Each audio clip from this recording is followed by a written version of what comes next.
Bonjour Monsieur Irons. Bonjour. Comment vous allez? Bien et vous? Très très bien. Aujourd'hui je vais vous poser des questions. D'accord. Vous répondez comme vous voulez, hein, c'est aucun stress, pas de souci. Donc, première question. Pouvez-vous expliquer à nos chers téléspectateurs la réelle utilité du complexe? La réelle utilité du complexe repose sur grandes idées. La première, c'est celle de créer de nouvelles armes afin de permettre de protéger les pays qui le souhaitent contre bien sûr des contrats. Et du coup, ça permettra du coup de développer notre armement et faire de la revente. Sachant que notre entreprise est basée sur du coup la diplomatie, sur la vente d'armements militaires et sur du coup des actions ou autres types d'événements de type militaire ou encore politique. Le deuxième utilité, ça serait franchement la sécurité de nos concitoyens. Sachant qu'on les conserve vraiment dans un bunker anti-atomique, ça veut dire que toute attaque extérieure ne pourra même pas passer la première porte. Ça permettra aussi à nos personnels, par exemple médical ou militaire ou etc., d'être en sûreté en Chine actuellement. Mais on a aussi d'autres bunkers, bien sûr, dans les autres pays qui sont en partenariat avec nous.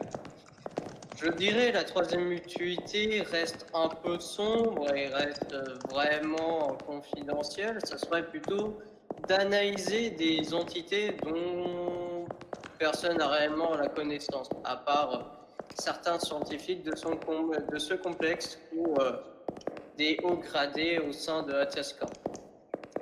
Voilà à peu près les utilités de Complexe Zero. Ok, merci. Ensuite, prochaine question. Donc, merci bien. Maintenant, pouvez-vous nous expliquer qu'est-ce que et pourquoi l'intelligence artificielle que nous allons appeler le noyau zéro a-t-elle été créée?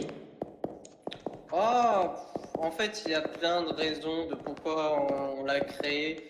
La première raison, c'est simplement qu'il fallait bien innover, permettre le développement de systèmes informatiques supérieurs au cerveau humain et aussi avoir la capacité d'avoir un noyau central qui permettra par exemple de sécuriser le site en cas de souci. On peut aussi noter qu'une IA, ça peut être utile par exemple pour remplir facilement des papiers qui sont très lents. Et ça permet aussi d'analyser par exemple le déploiement d'unités militaires étrangères.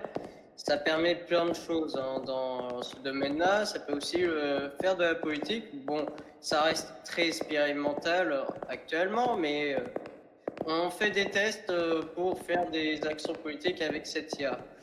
Mais je dirais qu'elle sera développée finalement à peu près dans 1 voire 2 années. Les défauts qu'elle possède, ça serait vraiment le manque d'informations. Du coup, pour créer cette IA, il nous faut une grande base de données et on la trouve pas dans la nature malheureusement. Et du coup, on est en train de développer cette base de données dans le plus grand des secrets, malgré que vous avez connaissance de ça. Ok, merci. Ensuite, prochaine question et sans doute la dernière. Avez-vous des inquiétudes par rapport à cette intelligence artificielle? Pourrait-elle modifier l'espace-temps? Pourrait-elle apporter des complications au développement d'un niveau écologique et d'un niveau militaire? C'est un peu compliqué de dire si elle a vraiment si j'aurais vraiment des inquiétudes à propos de celle-ci. Je dirais que oui, par rapport à toute autre IA que l'humanité a créée, mais on peut aussi noter que du coup une IA ça peut se révolter si c'est mal codé ou ça peut vraiment mettre des erreurs de partout. Mais je dirais que comme inquiétude qu'on devrait avoir à propos d'elle, ça serait juste les erreurs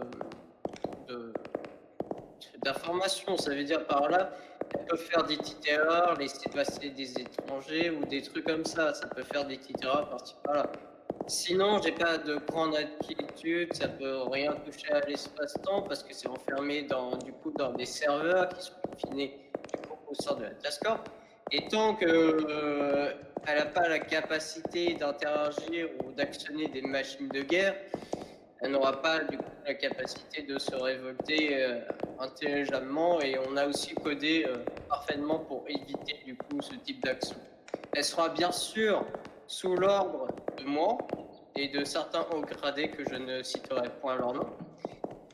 Sachant que du coup, comme elle est codée de telle façon, ça voudrait dire qu'elle sera impossible à me désobéir. Ça veut dire que si je veux qu'elle soit détruite, elle s'auto-détruira au bout de 2 secondes, par exemple. Mais voilà, c'est juste un exemple à propos d'elle. Alors pour tout ce qui est écologique, c'est pas très écologique, hein, soyons honnêtes. Hein. Ça dépense énormément d'eau pour refroidir les serveurs.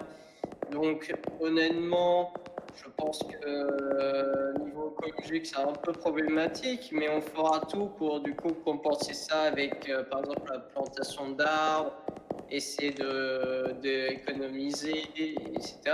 Sur le plan stratégique, honnêtement, elle sera utile, hein, mais pas en tant que machine de guerre contrôlée à distance. Non, elle sera utile pour surtout la défense de base. Ça sera utilisé vraiment pour des tourelles contre des ennemis vraiment. Voilà. Donc franchement, il n'y a pas de trop d'inquiétude à propos de ça. Et j'espère franchement qu'on l'aura développé dans les temps qu'on nous a donnés. Et j'espère pour nos partenariats qu'il y a franchement un petit budget à nous passer. Hein, parce que malgré ça, ça coûte très cher de fabriquer une IA. Donc j'espère que nos partenariats vont nous fournir niveau économique. Mais sinon, voilà, ça sera tout pour les inquiétudes et sur les différents domaines. Ok, merci Monsieur Aaron et merci et ensuite merci à vous chers téléspectateurs d'être restés avec nous. C'est la fin de ce JT, pardon, excusez-moi.